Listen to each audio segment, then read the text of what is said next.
Hi friends, ಉದ್ಯೋಗ ಮಾಹಿತಿ YouTube ಚಾನಲ್ಗೆ ತಮಗೆಲ್ಲರಿಗೆ ಆತ್ಮೀಯ ಸ್ವಾಗತ. ತೋಟಗಾರಿಕೆ ಇಲಾಖೆಯಿಂದ ತೋಟಗಾರಿಕೆ ತರಬೇತಿಗೆ ಸಂಬಂಧಿಸಿದಂಗೆ ಒಂದು ಅಧಿಸೂಚನೆಯನ್ನು ಹೊರಡಿಸಲಾಗಿದೆ ಸ್ನೇಹಿತರೆ. ಈ ಅಧಿಸೂಚನೆದ ಸಂಪೂರ್ಣ ಮಾಹಿತಿ ಈ ವಿಡಿಯೋದೊಳಗಿರುತ್ತೆ, ಹಾಗಾಗಿ ವಿಡಿಯೋ ಸ್ಕಿಪ್ ಮಾಡಲಾರ್ದಂಗೆ ಕೊನೆ ತನಕ ನೋಡ್ರಿ. ಈ ತೋಟಗಾರಿಕೆದ ತರಬೇತಿ ಅಥವಾ ಟ್ರೈನಿಂಗ್ ಏನದಲ್ಲ 10 ತಿಂಗಳ ಅವಧಿಯದ್ದಾಗಿರ್ತದೆ ಸ್ನೇಹಿತರೆ.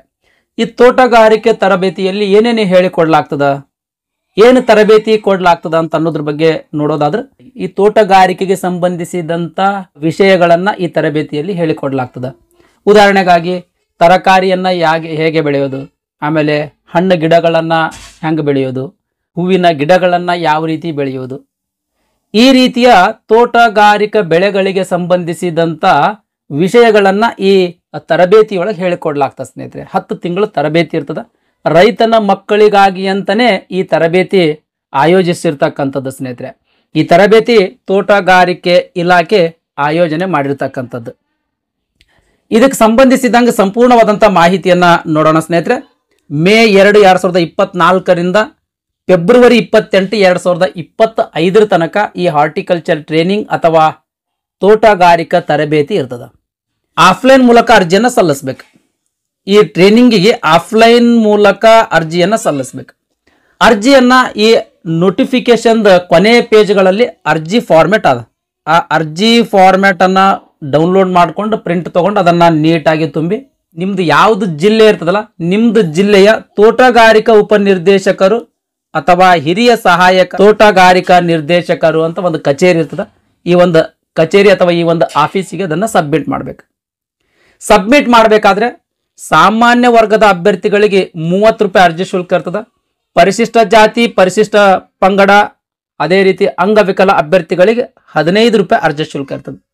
ಈ ಅರ್ಜಿ ಶುಲ್ಕವನ್ನ ನೀವು ಡಿಮ್ಯಾಂಡ್ ಡ್ರಾಫ್ಟ್ ಮಾಡಿಸ್ಬೇಕು. ಈ ಡಿಮ್ಯಾಂಡ್ ಡ್ರಾಫ್ಟ್ ಡಿಡಿ ಅಂತ ಏನು ಕರೀತಾರಲ್ಲ, ಈ ಒರಿಜಿನಲ್ ಡಿಡಿ ಈ ಅರ್ಜಿ ಜೊತೆಗೆ ಲಗತ್ತಿಸಿ ನಿಮ್ಮ ಜಿಲ್ಲೆಯ ತೋಟಗಾರಿಕೆ ಉಪನಿರ್ದೇಶಕರ ಅಥವಾ ಹಿರಿಯ ಸಹಾಯಕರ ತೋಟಗಾರಿಕೆ ನಿರ್ದೇಶಕರ ಕಚೇರಿ ಅಥವಾ ಆಫೀಸಿಗೆ ಸಬ್ಮಿಟ್ ಮಾಡಬೇಕು. ಈ ಡಿಡಿಯನ್ನ ಆಯಾ ಜಿಲ್ಲೆಗಳ ತೋಟಗಾರಿಕೆ ಉಪನಿರ್ದೇಶಕರು ಜಿಲ್ಲಾ ಪಂಚಾಯತ್ ರವರ ಹೆಸರಿನಲ್ಲಿ ಪಡೆದು ಅರ್ಜಿ ಜೊತೆಗೆ ಲಗತ್ತಿಸಬೇಕು. ಅರ್ಜಿ ಸಲ್ಲಿಸ್ಲಕ್ಕ ಕೊನೆಯ ದಿನಾಂಕ ಏಪ್ರಿಲ್ 1, 2024 ಆಗಿರ್ತದ. ಅಂದ್ರೆ 1 ತಿಂಗಳ ಸಮಯಾವಕಾಶ ಅದು. 1 ತಿಂಗಳೊಳಗೆ ನೀವು ಅರ್ಜಿಯನ್ನು ಸಬ್ಮಿಟ್ ಮಾಡಬಹುದು. ನೆಕ್ಸ್ಟ್ ಅರ್ಜಿ ಸಲ್ಲಿಸಿದ ಮೇಲೆ ಇಂಟರ್ವ್ಯೂ ತಗೊಳ್ತಾರ. ಇಂಟರ್ವ್ಯೂ ಏಪ್ರಿಲ್ 6ನೇ ತಾರೀಕು ಅದ. ಏಪ್ರಿಲ್ 6, 2024ರಂದು ಇಂಟರ್ವ್ಯೂ ಅದ. ಒಂದು ಆಯ್ಕೆ ಪಟ್ಟಿ ಪ್ರೊವಿಷನಲ್ ಲಿಸ್ಟ್ ಬಿಡ್ತಾರ. ಏಪ್ರಿಲ್ 16, 2024ರಂದು ಈ ಪ್ರೊವಿಷನಲ್ ಲಿಸ್ಟ್ ಬಿಡ್ತಾರ. ಆಮೇಲೆ ಫೈನಲ್ ಲಿಸ್ಟ್ ಅಂತ ಹೇಳಿ ಏಪ್ರಿಲ್ 20, 2024ಕ್ಕೆ ಬಿಡ್ತಾರ. ಈ ಫೈನಲ್ ನಲ್ಲಿ ಸೆಲೆಕ್ಟ್ ಆಗಿರ್ತಕ್ಕಂಥ ಅಭ್ಯರ್ಥಿಗಳು ಮೇ 2, 2024ಕ್ಕೆ ಆ ಟ್ರೈನಿಂಗಿಗೆ ನೀವು ಅಟೆಂಡ್ ಆಗಬೇಕು. ನೆಕ್ಸ್ಟ್ ತರಬೇತಿಗೆ ಅರ್ಹತೆಯ ಬಗ್ಗೆ ನೋಡೋಣ ಸ್ನೇಹಿತರೆ. ಅದರಲ್ಲಿ ಎಜುಕೇಶನ್ ಕ್ವಾಲಿಫಿಕೇಶನ್ ಬಗ್ಗೆ ನೋಡೋಣ. SSLC ಪಾಸ್ ಆದ್ರೆ ಸಾಕು.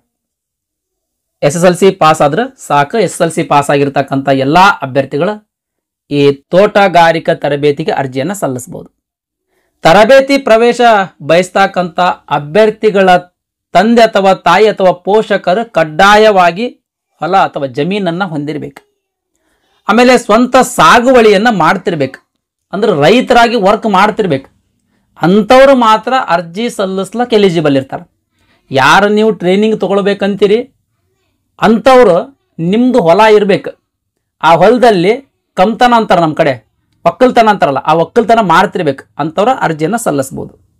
ಇನ್ ಕೇಸ್ ಮಾಜಿ ಸೈನಿಕರು ಏನಾದರೂ ಈ ಟ್ರೈನಿಂಗ್ ತಗೊಳ್ಬೇಕಾಗಿತ್ತು ಅಂದ್ರೆ discharge book copy, personal pension order copy, ex service man ID card copy, ಇವೆಲ್ಲ ಡಾಕ್ಯುಮೆಂಟ್ಸ್ಗಳು ಆ ಅರ್ಜಿಗೆ ಲಗತ್ತಿಸಬೇಕಾಗ್ತದೆ ಸ್ನೇಹಿತರೆ.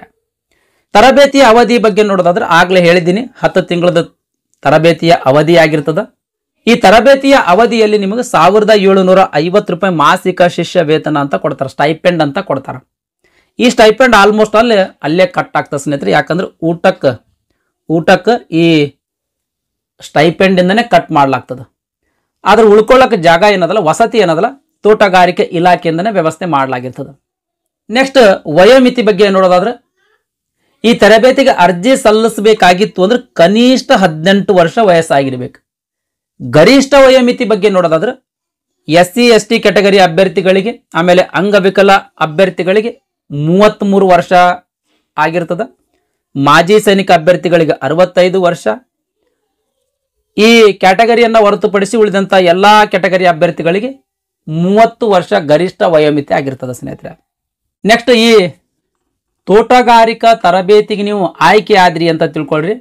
ಆಯ್ಕೆ ಆದಮೇಲೆ 100 ರೂಪಾಯಿದೊಂದು ಅಗ್ರಿಮೆಂಟ್ ಬಾಂಡ್ ಮಾಡ್ಲಾಗ್ತದೆ. 100 ರೂಪಾಯಿ ಅಗ್ರಿಮೆಂಟ್ ಬಾಂಡ್ ಒಳಗೆ ಒಂದು ಅಗ್ರಿಮೆಂಟ್ ಮಾಡಿಕೊಳ್ಳಲಾಗ್ತದೆ.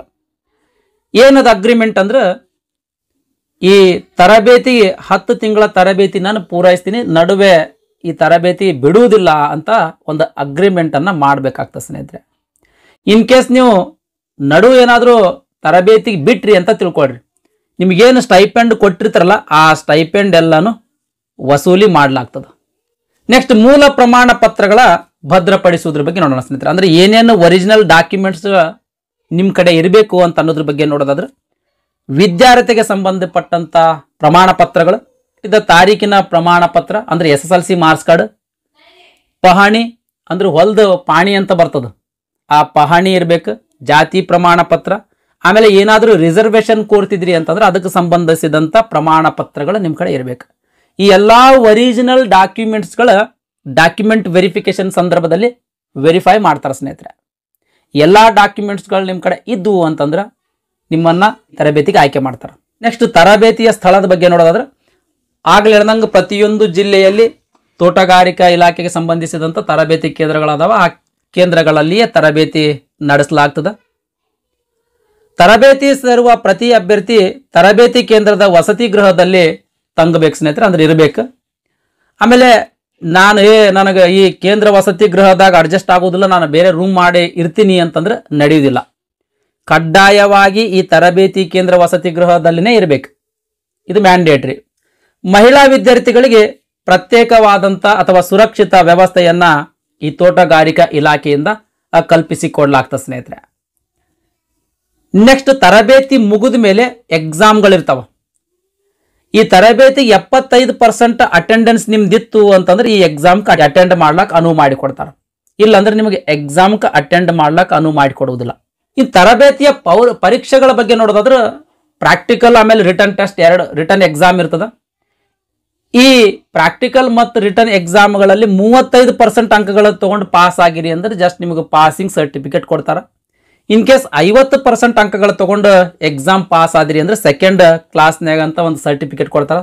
ಅದ್ರ ತೋಟಗಾರಿಕಾ ತರಬೇತಿಗೆ ಸಂಬಂಧಿಸಿದಂಗೆ ತೋಟಗಾರಿಕಾ ತರಬೇತಿಯ ದ್ವಿತೀಯ ದರ್ಜೆ ಅಂತ ಒಂದು ಸರ್ಟಿಫಿಕೇಟ್ ಕೊಡ್ತಾರೆ. 60%ಗಿಂತ ಹೆಚ್ಚು ಅಂಕ ಪಡೆದಿರ್ತಕ್ಕಂಥ ಅಭ್ಯರ್ಥಿಗಳಿಗೆ ಪ್ರಥಮ ದರ್ಜೆ ಅಥವಾ ಫಸ್ಟ್ ಕ್ಲಾಸ್ ಅಂತ ಹೇಳಿ ಒಂದು ಸರ್ಟಿಫಿಕೇಟ್ ಕೊಡ್ತಾರೆ. ಈ ನೆಕ್ಸ್ಟ್ ಭದ್ರತಾ ಠೇವಣಿ ಅಂತ 3,000 ರೂಪಾಯಿ FD ಮಾಡಿ ಇಡಬೇಕಾಗ್ತದೆ. ನೀವು ತರಬೇತಿಗೆ ಅಟೆಂಡ್ ಆಗೋದಕ್ಕಿಂತ ಮುಂಚೆ ಪ್ರತಿಯೊಬ್ಬರು 3,000 ರೂಪಾಯಿ FDR ಮಾಡಿ ಈ ತೋಟಗಾರಿಕೆ ಇಲಾಖೆಗೆ ಸಬ್ಮಿಟ್ ಮಾಡಬೇಕು. ತರಬೇತಿ ಮುಗಿದ ಮೇಲೆ ತೋಟಗಾರಿಕೆ ಇಲಾಖೆ ನಿಮ್ದು 3,000 ರೂಪಾಯಿ ನಿಮಗೆ ಕೊಡ್ತದೆ. ನೆಕ್ಸ್ಟ್ ಸಮವಸ್ತ್ರ. ಈ ತರಬೇತಿಗೆ ಅಟೆಂಡ್ ಆಗಬೇಕಾದ್ರೆ, ತರಬೇತಿಗೆ ನೀವು ಹೋಗಬೇಕಾದ್ರೆ ಕಂಪಲ್ಸರಿ ಹಸಿರು ಬಣ್ಣದ ಸಮವಸ್ತ್ರವನ್ನ ಧರಿಸಿರ್ಬೇಕು, ಗ್ರೀನ್ ಕಲರ್ ಬಟ್ಟೆಗಳನ್ನು ಉಟ್ಕೊಳ್ಬೇಕು. ಮಹಿಳಾ ಅಭ್ಯರ್ಥಿಗಳಿದ್ರಿ ಅಂತಂದ್ರೆ ಹಸಿರು ಬಣ್ಣದ ಚೂಡಿದಾರ್ಗಳನ್ನ ಧರಿಸಿರ್ಬೇಕು. ಇದು ಕಂಪಲ್ಸರಿ ಏನಪ್ಪಾ ಅಂದ್ರೆ ಇದನ್ನ ಫಾಲೋ ಮಾಡ್ಬೇಕಾಗ್ತದೆ ಸ್ನೇಹಿತರೆ. ತೋಟಗಾರಿಕಾ ತರಬೇತಿ ಕೇಂದ್ರದ ಬಗ್ಗೆ ಮಾಹಿತಿ ಸ್ನೇಹಿತರೆ. ಒಟ್ಟು 11 ತರಬೇತಿ ಕೇಂದ್ರಗಳದಾವ. ಇಲ್ಲಿ 11 ತರಬೇತಿ ಕೇಂದ್ರಗಳ ಲಿಸ್ಟ್ ಐತಿ ಸ್ನೇಹಿತರೆ. ಒಮ್ಮೆ ವಿಡಿಯೋ ಪಾಸ್ ಮಾಡಿ ನೋಡ್ರಿ. ಇದು ಅಪ್ಲಿಕೇಶನ್ ಫಾರ್ಮ್ಯಾಟ್ ಸ್ನೇಹಿತರೆ. ಇದು ಅಪ್ಲಿಕೇಶನ್ ಫಾರ್ಮ್ಯಾಟ್. ಇದು ತೋಟಗಾರಿಕಾ ಇಲಾಖೆ 2024-25ನೇ ಸಾಲಿನ ತೋಟಗಾರಿಕೆ ತರಬೇತಿಗೆ ಅರ್ಜಿ. ಇದು ಅರ್ಜಿ. ಈ ಅರ್ಜಿಯನ್ನ ಡೌನ್ಲೋಡ್ ಮಾಡಿಕೊಂಡು ಪ್ರಿಂಟ್ ತೆಕ್ಕೊಂಡು ನೀಟಾಗಿ ತುಂಬಿ ಅದಕ್ಕೆ ಬೇಕಾಗಿರ್ತಕ್ಕಂಥ ಅವಶ್ಯಕ ಡಾಕ್ಯುಮೆಂಟ್ಸ್ಗಳನ್ನು ಲಗತ್ತಿಸಿ ಈ ತೋಟಗಾರಿಕೆ ಇಲಾಖೆಗೆ ಸಬ್ಮಿಟ್ ಮಾಡಿ ಸ್ನೇಹಿತರೆ. ಇದಿಷ್ಟು ಈ ತೋಟಗಾರಿಕೆ ಇಲಾಖೆಯಿಂದ ಹೊರಡಿಸಿರ್ತಕ್ಕಂಥ ಅಧಿಸೂಚನೆಯ ಸಂಪೂರ್ಣವಾದಂಥ ಮಾಹಿತಿಯಾಗಿತ್ತು. ಈ ವಿಡಿಯೋ ನಿಮಗೆ ಇಷ್ಟ ಆಗಿತ್ತು ಅಂದ್ರೆ ದಯಮಾಡಿ ಲೈಕ್ ಬಟನ್ ಮೇಲೆ ಪ್ರೆಸ್ ಮಾಡಿರಿ. ಅದೇ ರೀತಿ ನಿಮ್ಮ ಫ್ರೆಂಡ್ಸರಿಗೂ ಕೂಡ ಶೇರ್ ಮಾಡಿರಿ ಅಂತ ವಿನಂತಿಸಿಕೊಳ್ಳುತ್ತಾ ಇವತ್ತಿನ ವಿಡಿಯೋವನ್ನು ಮುಗಿಸ್ತಾ ಇದ್ದೀನಿ. ಧನ್ಯವಾದಗಳು.